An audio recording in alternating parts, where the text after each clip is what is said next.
একমাত্র গোবিন্দের চরণ আশ্রয় নেওয়ার জন্য এই ধরাতে আমি এসেছি। এই মানবকুলে জন্ম পাওয়ার আগে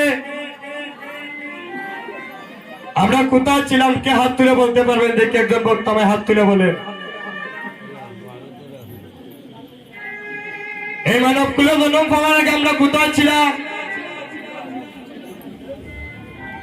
আর কেন ভাই বেড়াতে আমি আসলাম? আর 2 দিন পর আবার কোথায় চলে যাব? 84 লক্ষ জনী করিয়া ভ্রমণ, তারপর পেয়েছি দুর্লভ স্বাদের মানব জনম।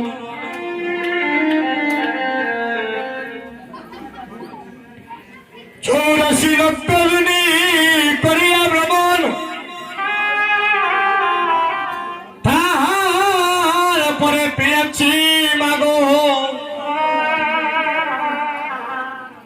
আমরা দুর্লভ স্বাদের মানব আর জনম। চিন্তা করানি 84 লক্ষ ভ্রমণ করিতে করিতে তারপর স্বাদের মানব জন্ম পেয়েছি। 84 লক্ষ বারের মধ্যে 20 লক্ষ বার জন্ম নিলাম আমরা বৃক্ষ কুলে। 6 লক্ষ বার, 6 লক্ষ বার গোমা 20 লক্ষ বার জন্ম নিয়েছি বৃক্ষকুলে। এই যে গাছপালা দেখা যায় এগুলোর মধ্যে আপনি আমি সবাই 20 লক্ষ বার জন্ম নিয়েছি। হয়তো কারো মনে আছে, কারো মনে নাই। মুক্তি পেলাম কখন? যেদিন এই জগতে তুলসী বৃক্ষ হয়ে জন্ম নিলাম, আর ওই তুলসী পত্রটা যেদিন আমার গোবিন্দের সেবায় লাগলো, সেদিন আমরা বৃক্ষকুল থেকে মুক্তি লাভ করব। এখন যদি আসরের মধ্যে কণ্ঠ চেক করার লাগি, কয়জনের গলার মাঝে তুলসীর মালা আছে? দেখবেন 100 জনের মধ্যে 80 জনের কণ্ঠে তুলসীর মালা নাই। এই তুলসীর মালা গুরুদেব যেদিন দীক্ষা দিলা, কোন রকম যদি যাতে জুতাইয়া দিলা কণ্ঠের মধ্যে, দিন কণ্ঠের মধ্যে পরিধান করার পরে ওই যে ডয়ারের মধ্যে তালা মারি রাখবা, ভগবানে দিলে এটা ওইখানে গুনে ধরো। তুলসীর মালা দিলে কি হয়? এখানে যারা আমার মায়েরা আছেন, আপনারা যে বিবাহিত, আমরা কেমন করে চিনব? একজন মা যে বিবাহিত, ওনার স্বামী আছে, আমরা কেমন করে চিনিব? হাতের মধ্যে শাখা আর সিঁথিতে যদি সিঁদুর থাকে, তখন আমরা দেখলে বুঝতে পারি ওই মায়ের একজন স্বামী দেবতা আছে। তাই এখানে যারা অবিবাহিত আমার যুবতী বোনের, আমার যুবক বন্ধুগণ, আপনাদেরকে দর্শন করলে কেমন করে বুঝবো আপনি আমার সনাতন ধর্মের ভাই? একমাত্র চিনব যদি কণ্ঠের মধ্যে তুলসীর মালা থাকে। হরে বল। এই তুলসীর মালা আমরা কণ্ঠের মধ্যে পড়ি না। আপনাদের পাশেই তো সুনামগঞ্জ টাউন, আমার বাড়িও কিন্তু সুনামগঞ্জে। এই সুনামগঞ্জে রাত্র 3 ঘটিকার সময় সোনার চেন কণ্ঠের মধ্যে দিয়ে একটু হাঁটারুটি করবেন। যদি কোনো সুড্ডা খাইতে দেখে, ওই যে গলার মধ্যে জন্ম করে অবস্থা যদি নিতাম পারি, তাই টাকা দিলে আমার 15-20 দিন আর শুরু করা লাগতো না। তখন যদি কই সুরে, ও ভাই 3 মাস আগে আমার স্বামী দিছে বা বিদেশ তো কি, আমি 2-3টা মাস আরো ফিল্ম দিই, তোমার মোবাইল নাম্বার দেও, পরে দিব না, সুরে বুঝবো নি গো।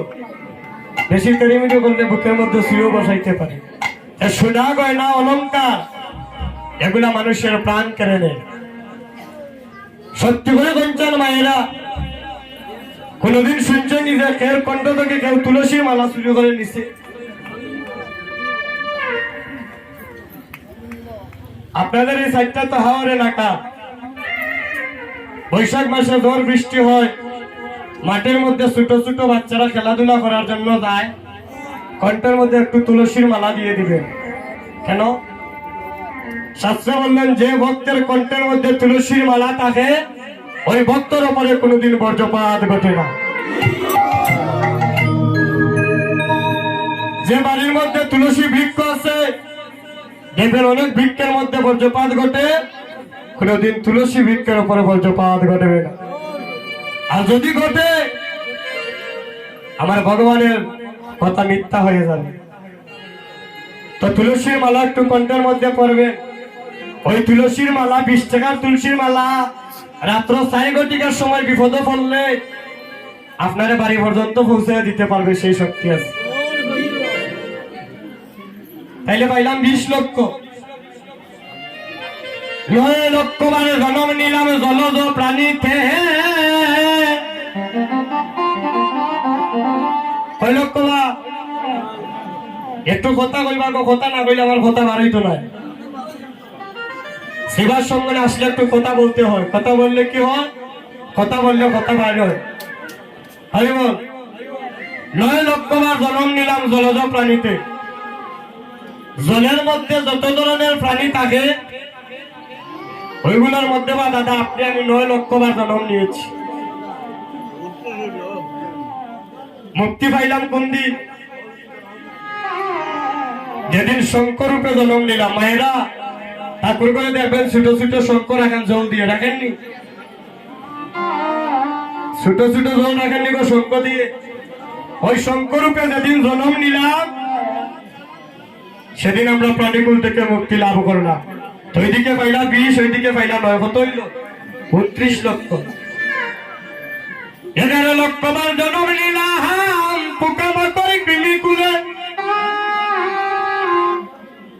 11 লক্ষ বার পোকামাকড় কৃমিকুলে আর 20টা কুলে আমরা সবাই জন্ম নিয়েছি। মুক্তি পাইলাম কোন দিন গো?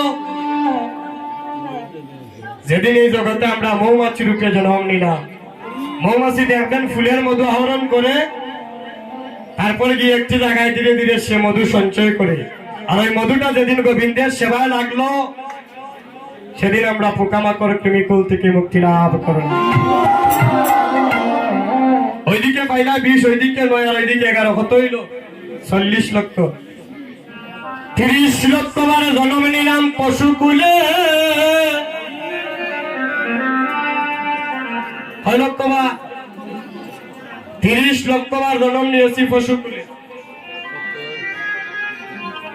কখনো ছাগল, কখনো ভেড়া, কখনো হাতি, কখনো বাঘ, কখনো সাপ, কখনো সিংহ। এইভাবে এক এক করে 30 লক্ষ বার জন্ম নিয়েছি আমরা পশুকুলে। মুক্তি পাইলাম কোন দিন? যেদিন এই বেড়া আমি গোমাতা রূপে জন্মগ্রহণ করলাম, গোমাতা স্তনদুগ্ধ গোবিন্দের সেবায় লাগলো, সেদিন আমরা পশুকুল থেকে সবাই মুক্তি লাভ করলাম। ওইদিকে 40, ওইদিকে 30, 70 লক্ষ। 10 লক্ষ বার জন্ম নিলাম ডিম্বকুলে। ও মায়েরা, ডিম থেকে কাদের সৃষ্টি হয় গো? ডিম থেকে দেখবেন পাখির সৃষ্টি হয়। তো বাংলাদেশের জাতীয় পাখির নাম কি? দোয়েল পাখি। আর ভারতের জাতীয় পাখির নাম হলো ময়ূর পাখি, যাকে বলা হয় ন্যাশনাল বার্ড। যেদিন ময়ূর রূপে জন্ম নিলাম সেদিন আমরা পাখিকুল থেকে সবাই মুক্তি লাভ করলাম। তো কত হইল? 70 আর 10 হইল 80 লক্ষ। আর 4 লক্ষ বার জন্ম নিয়েছি আমরা বানর কুলে। 4 লক্ষ বার বানর কুলে জন্ম নেওয়ার পরে তারপর পেয়েছি সাধের মানব জন্ম। চিন্তা করানি আমরা কীর্তনায় যে 2 মিনিট আসলে বইতাম পারি না, হাতে পাবে সাবানি খামরানি আমরা শুরু হয়ে যায়। আর 84 লক্ষ দিনই ভ্রমণ করলাম। এমন সাধের মানব কুলে জন্ম পাইয়া এই জন্মটা যদি আমাদের বিপলে চলে যায় তাহলে মানব কুলে জন্ম নেওয়া না নেওয়া একই কথা আমার দাদা। 84 লক্ষ দিনই করিয়া ভ্রমণ, তারপর পেয়েছি সবাই দুর্লভ সাধের মানব জন্ম। এমন সাধের মানব কুলে জন্মে নিয়া এই দেহটা একদিন আমার গুরু গৌরাঙ্গের সেবায় লাগেল না, হেলায় হেলা আমার জলটাই আমার কাটিয়ে গেল গো। এই দেহটা একদিন আমার গোবিন্দের সেবায় লাগেল, ধীরে ধীরে আমার কালো চুল সাদা হয়ে গেল, আমার চোখের দৃষ্টি শক্তি কমে গেল, আমার চলিতে চলন চলে না, আমার দাঁড়াইলে মাথায় ঘুরে। শিশুকালে চলে গেল আমার মায়ের কোলে হেলিয়া দুলিয়া, যৌবন কালে গেল আমার বন্ধুদের সঙ্গে রঙ্গ তামাশা করিয়া, আর বৃদ্ধ কাহাল গেল আমার অসুস্থ জরাজীর্ণ দেহ নিয়া। একদিন তো আমার গোবিন্দ সেবায় এই দেহটা লাগলো না গো, এমন সাধের মানব কুলে জন্মে নিয়ে এই জগতে এসে আমরা কি ধরে খামাইলাম রে ভাই, জানি না এমন দুর্লভ মানব জন্ম আমাদের হয় কি না হয়। হে গোবিন্দ, তোমার চরণে একটাই নিবেদন, মানব কুলে জন্ম নিয়ে আমার জন্মটাই আমার বিফলে গেল, এবারে জন্মটা তো হয় আমার বিফলে গেল। যদি কোনো ভাগ্যের ফলে, যদি কোনো কর্মের ফলে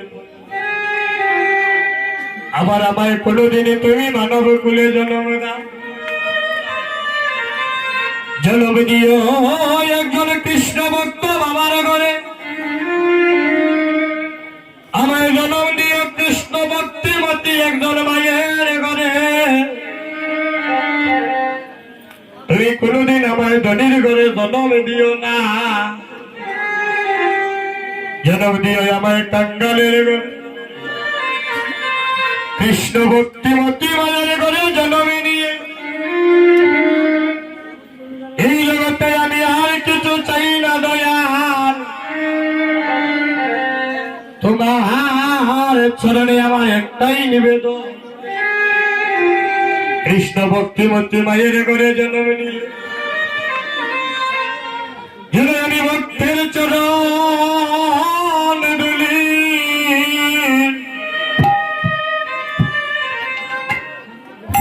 আমার এই অঙ্গে মাখিতে পারি ভক্তের চরণ ধুলি, ওকে মাখিতে পারি।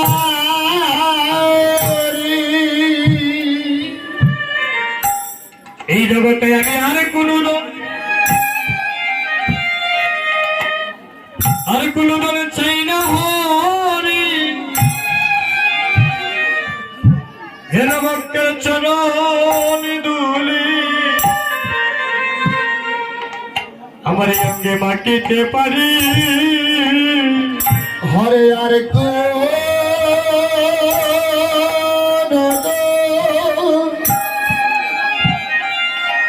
আর কোন দল চাই না হরি, ভক্তের চরণ ধুলি, ওকে মাখিতে পারি। ও সবাই মাখো মাখো ভক্তের চরণের ধুলি, ও সবাই মাখো মাখো ভক্তের চরণ ধুলি। ভাগো আমাদের এমন দিন, এমন দিন আর হইবে না গো, এই অঙ্গে মাখো মাখো ভক্তের চরণে দোলে। হরে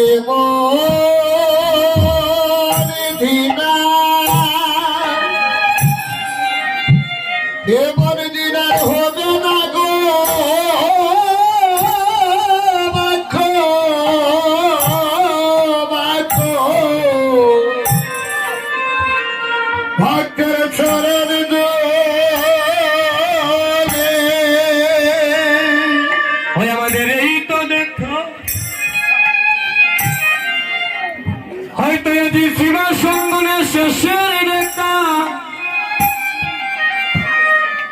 এই অঙ্গে মাকো মাকো ভক্তের চরণ দুলি হরে তো বেকার শ্রীমা সুন্দর শেষে দেখা গো বাকো বাকো ভক্তের চরণ দোলে ওই আমাদের মানবের জন্য এই মানবের জন্য আমি ধন্য করি এই অঙ্গে একবারে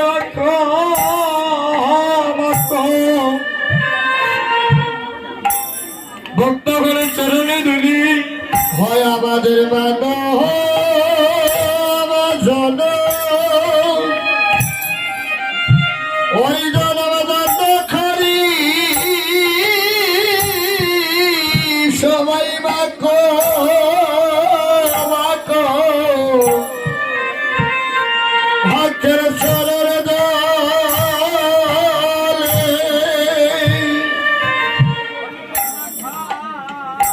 পয়সা ওরে টাকা পয়সা গাড়ি বাড়ি একদিনই রইবে না তো রইবে না তোর জমিদারি হায় হায় রে টাকা পয়সা ঘরে বাড়ি গাড়ি ঘরে রবে না তো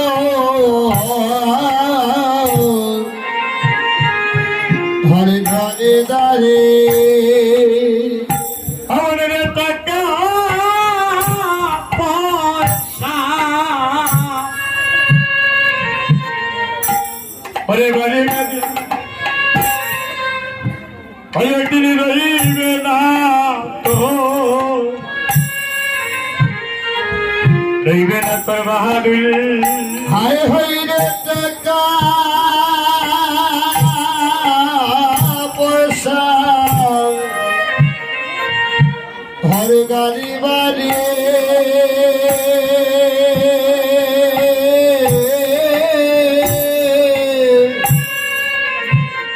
ঘরে রবে না তো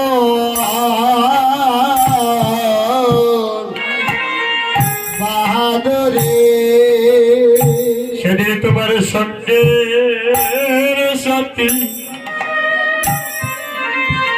সঙ্গে সাথী কেউ হইবে না অসের সঙ্গে সাথী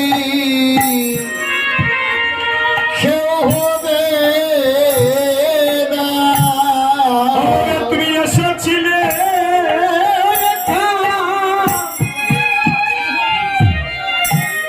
আরে তুমি বাইরে লেখা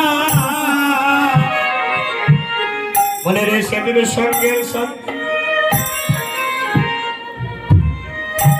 কেউ হবে না ওরে এসেছিল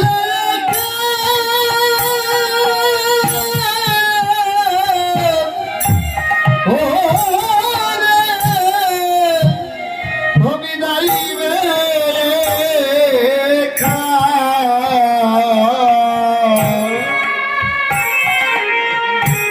হরে তোমার সঙ্গে সাথী সে হবে না। একা এসেছিলে আবার একা যাইতে হবে ওই গায়ে এসেছিলে একা যাইতে হবে ওর সঙ্গে সাথী তোমার কেউ না হবে মনে রে একা এসেছিলে একা যাইতে হবে ওর সঙ্গে সাথে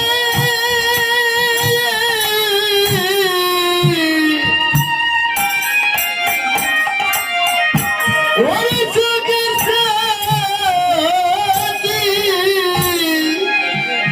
ওর কেউ হবে না রে এসেছিলে কার